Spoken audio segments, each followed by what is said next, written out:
orele simfoniei. Înainte însă,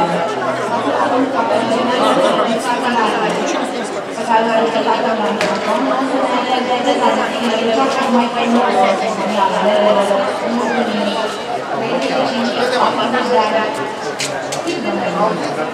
Bună ziua!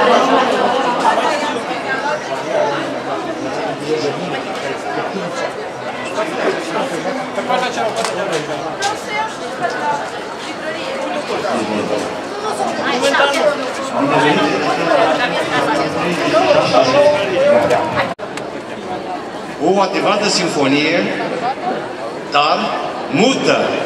Dumnezeu mi-a dat șansa să le aud chemarea, mi s-a adresat să le fiu mesager, să le scot în lume. Și iată că, de 35 de ani, adună în frumosul Pitești, în Argeș, zeci și sute de mii de oameni care vin să se bucure, să respire câteva clipe de liniște în încrâncenatul cotidian pe care îl trăim. Nu a fost ușor acum 3 deceni și jumătate, în plină campanie de însămânțări și când mentalitățile erau cu totul altele. Dar s-au găsit cetățeni care au onorat aceste locuri, care mi s-au alăturat.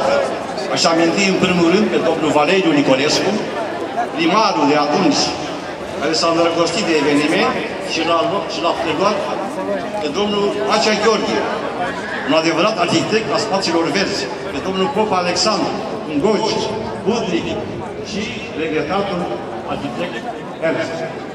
Sămânța a fost aruncată într-un mediu propice, de vreme ce a rotit 35 de sezoane și trebuie să remarc că Providența a făcut să se bucure de remarcabili cultivatori.